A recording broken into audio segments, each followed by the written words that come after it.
नमस्कार, राम राम। हिंदी के यशस्वी कथाकार, विचारक, लेखक निर्मल वर्मा की एक बड़ी सुप्रसिद्ध उक्ति है, जिसमें वे कहते हैं कि जब धर्म का बहता हुआ सोता सुखा दिया जाता है, तब लोग अपनी आध्यात्मिक प्यास बुझाने के लिए नाले के पास जाते हैं। इसे अब भारतीय जीवनचर्या में साक्षात अनुभव कर सकते हैं कि कैसे पिछले 50, 60, 70 वर्षों में भारत के धर्म का जो पथ है वो दूषित हुआ। कैसे वहाँ पर वंचक और मदमोह में डूबे हुए लोग आते गए, बहुत बड़ी संख्या में भरते चले गए, जो पथभ्रष्ट थे और जिन्होंने एक बहुत बड़े समाज में लोगों को पथभ्रष्ट किया, बनाया और धर्म के पथ को दूषित किया। यह एक बहुत विचित्र सी बात है कि जो वो सिलसिला शुरू हुआ वह निरंतर जारी है। अभी आपने प्रयाग में देखा जो घटित हुआ, बड़े आश्चर्य की बात है। मैं इस विषय पर बार बार आ जाता हूँ, लेकिन मुझे बड़ा संताप होता है, क्योंकि मैं किसी ऐसे पद पर, किसी ऐसी गद्दी पर विराजित व्यक्ति को, हालांकि उनकी जो गद्दी है वह विवादित है, तथापि अगर वे हैं उस पर, तो उन्हें उसके अनुरूप आचरण करना चाहिए। जो संत का स्वभाव होता है, जो निर्मलता होती है, जो साधुता होती है बोली में, जो आचरण में दिखाई देना चाहिए, वह नहीं था और उनके कारण जो है यह पूरा विवाद खड़ा हुआ। लेकिन बहुत अच्छी बात है कि भारतीय समाज ने उनके व्यवहार को पढ़ लिया।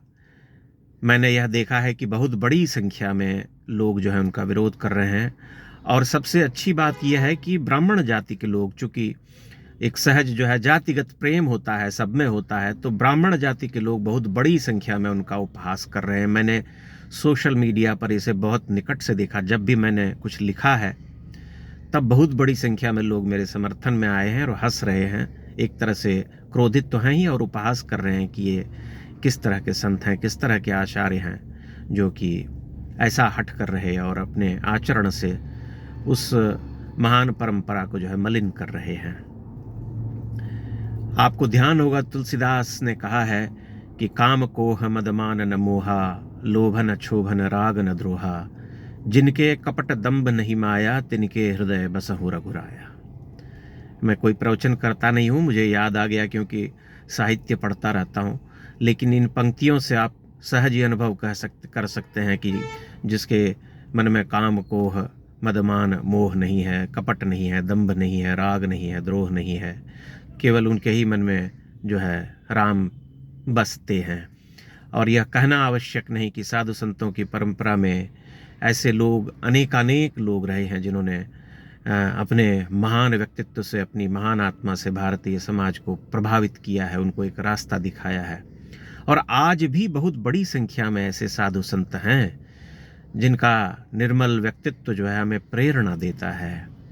वे कभी भी कटु वचन नहीं कहते, कभी भी क्रोध नहीं करते, कभी भी अनावश्यक टिप्पणियां नहीं करते, कभी भी यह संकेत नहीं करते कि वे किसी राजनीतिक विचारधारा से प्रेरित होकर के वैसा कह रहे हैं। किंतु संतों का सबसे महत्वपूर्ण कार्य होता है भटके हुए देश को रास्ता दिखाना। मैं यह स्पष्ट मानता हूं कि आज जो भी संत हिंदू समाज की एकता की बात करते हैं, जाति गुट से परे होकर के उसे एक होने का संदेश देते हैं, वही सच्चे संत हैं जो कि भारत के ऊपर छाए संकट को देख पा रहे हैं। क्योंकि जिस तरह की क्षुद्रता मैं देख रहा हूँ इन दिनों, जिस तरह का जातिगत वैमनस्य जो है फैलता जा रहा है, जिस तरह का क्षुद्र जातीय अभिमान भारतीय समाज में पनप रहा है, वह ठीक संकेत नहीं है। उससे किसी का कोई भला नहीं होने वाला है। भारतीय समाज का तो कभी भला नहीं होगा, वह तो गर्त में चला जाएगा। इसलिए सबसे महत्वपूर्ण कर्तव्य है इस देश के सभी लोगों का, सभी हिंदुओं का, कि वे अपने जात की जकड़बंदी को सर्वथा त्याग करके इस देश के लिए आगे आ जाएं। तभी यह देश बचेगा और तभी जो है हम सुरक्षित रह पाएंगे। हमें उन साधु संतों की खोज करनी होगी जो इस तरह की जकड़बंदी से सर्वथा मुक्त हैं। भले ही वे किसी भी पद पर बैठे हों, कहीं के भी आचार्य हों, लेकिन अगर उनके आचरण से, उनकी बोली से, उनके उपदेशों से हिंदुओं में विभेद होता है या मतैक्य नहीं हो पाता है, या वे बट जाते हैं जाति खेमों में, तब वे अनर्थ कर रहे हैं, उनके होने से कोई लाभ नहीं हो रहा इस देश को, यह हमें मान लेना चाहिए। इसलिए कोई छोटा साधु, भले ही उसे संस्कृत के श्लोक न आते हों, भले ही उसने शास्त्र का रट्टा न मारा हो, भले ही वह यह न दावा करते हो कि मुझे सैकड़ों श्लोक कंठस्थ हैं और मैं ज्ञानी हूँ, लेकिन अगर वो ये कह रहा हो कि हिंदुओं को यह विचार करना चाहिए कि जात पात में बट करके वे क्या प्राप्त करेंगे, तो मेरे लिए वह अधिक महत्वपूर्ण व्यक्ति हैं, मेरे लिए वह पूज्य हैं, आराध्य है, क्योंकि वे बहुत बड़ी संख्या में लोगों को जोड़ रहे हैं। जो लोग को जोड़े वो बड़ा होता है, जो लोगों को तोड़े वह छोटा होता है। भले ही वह किसी भी पद पर बैठा हो और उसके आगे पीछे जो है 10 फुट लंबा पदवियों की पंक्ति खड़ी हो या विभूषित कर दिया गया हो उन्हें परमाचार्य से या किसी भी पद से।